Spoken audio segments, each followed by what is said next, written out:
Where'd you guys get this? I can get you a better deal on it next time if you need. How's everybody doing? It's great to be back here to see everybody in person. Been a rough few years for me. I don't know about you guys. But I'm really excited to be back here today to talk to you about something that's something I care about a lot, something that means a lot to me as an individual. It's also exciting for me to be back here in Washington, D.C., because this is where I'm originally from. And when I was here living in Washington, D.C., I called this place my home. We all have our place that we call home. Now, here in D.C. at the time, I wasn't doing so well. It was a little studio home with a bed that folded out of the walls. But I started to realize how important it was to have that place that we called our own, that we really cherished and what we cared about. Now, we're going to do a little exercise to help kind of frame things up for everybody, and just bear with me. I want you all to close your eyes. Everyone close your eyes. I want you to picture where you feel most comfortable in your home, whether it be a chair, preferably purchased by Wayfair, or in your bed, on your yoga mat, in your backyard. Keep those eyes closed, and just picture it. Feel comfortable there. Now I want you to imagine you hear a rumbling. Water starts to come underneath the door. It's brown water, it's mixed with oil, it's mixed with trash. All of a sudden the cushions start to float up on your sofa. You immediately run out and you watch as all your worldly possessions vanish in front of you. They're completely destroyed. You're looking for help. Now I want you to open your eyes. Oh, I'm sorry, do you need help? There's another disaster over here. This is what continually happens with natural disasters and man-made disasters when it comes to helping individuals who have lost their homes. People who are hit by natural disasters that find themselves moved out. People who are hit by wars and conflicts, which I think we all are way too familiar with right now with what's happening in Ukraine. And when the initial happenings occur, you see the flood of the phone checks, the flood of smiles, the press releases. But sustained recovery takes time, and it's hard, and it's easy to just get the flashy moment and walk away. Right now, what's happening in Ukraine is going to last for a very, very long time. The war may be 6 months, but the recovery is going to be decades. And I have a little bit of personal experience in this. In a past life, when I was much more fit, I was in the Marine Corps. And one of the jobs that I had when I would leave here out of DC was to help refugees in conflict zones. And in 2004, 2005, I was in the Battle of Fallujah, and we were pushing people out of the cities, getting them out. The headlines were everywhere. Everyone was so interested in what's happening in Fallujah. And then we pushed the insurgents out, and everybody started to move back in. And guess where all the help was? It was on to the next battle.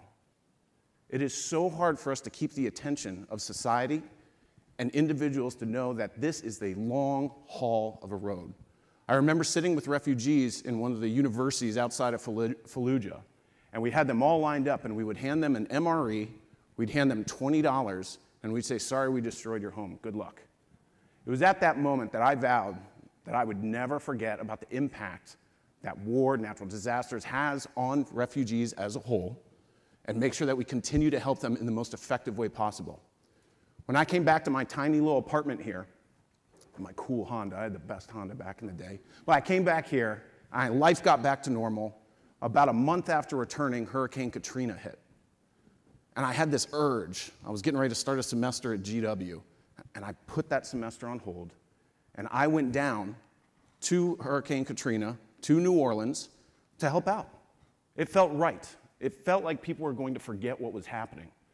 And when I got down there, I got immediately assigned to an organization that was helping people in Biloxi and Pass Christian. Now, when I walked around and saw the utter destruction, homes just obliterated, casinos floating on the highway, essentially, I was like, how is this happening? Because I didn't go down there until April the following year. Everyone had forgotten what had happened there. The attention had been lost. And meeting those families in Biloxi and Pass Christian, which Pass Christian did not have a single building standing after that. And I talked to them, I said, where's all the help? I saw on MTV, people were down here pulling stuff out. Like, what changed? The attention span changed. The media changed. We focused on that next thing. When I turned my back on you guys, it wasn't because I don't like you, you're a really good looking crowd. But it was to try and highlight for you the second part of these losses that are so impactful for these individuals, and it's knowing that people forgot. Now, in the corporate social responsibility space, and I'm lucky enough to head up the S in the ESG at Wayfair, which I think yesterday the CEO of Gallup said is probably one of the most important of the S, so if he can lay that on to our executives, I'd really appreciate that. But when we look at these sort of pieces and we kind of think about like how we can build this out and take real ownership on these things, we have to convince our leadership that doing good is good for business and being in it for the long haul is just like any business strategy. If we want to put people back in homes, we want to make them comfortable, have that feeling of home again, we need to think 2, 3, 4, 5 years out. That's a hard sell for folks. We have a short attention span, and there's been a lot going on throughout the world over the past 2.5 years. But if we have that ability to convince our leadership that this is what we're doing and that it will pay off in the long run, we know that we'll have a strong impact. One of the things I love to point out is, does anybody remember the floods in Germany last year? It's vanished from the headlines. I think it got maybe, let's call it 2 weeks of attention. Well, right now we're working with a family in Germany who lost their home and helping to get the home rebuilt through some of our partners and furnishing it and giving that ability to have that feeling of home again. We're not giving them a cookie cutter box and saying, get in there. And the thing that's really neat is that every family is different. This family, for instance, has 9 children, all under the age of 16. Can you imagine losing your home with that many mouths to feed? No one's thinking about them anymore. But we take a lot of pride in putting a flag in the sand and saying, we're not going anywhere until we can help you all. You heard mentioned earlier Homes for Our Troops, one of my favorite organizations. And Homes for Our Troops is one of these organizations that looks at disabled veterans and tries to build them these customized homes. We step in there too. Guys, we haven't been at war for a while now. This is long term. We're starting to forget sort of how we can lean into these moments and have a huge difference for these individuals. And nothing feels better than that hug that you get from an individual that says, thanks for not leaving. Thanks for staying and being here for me right now in this moment when no one else is looking.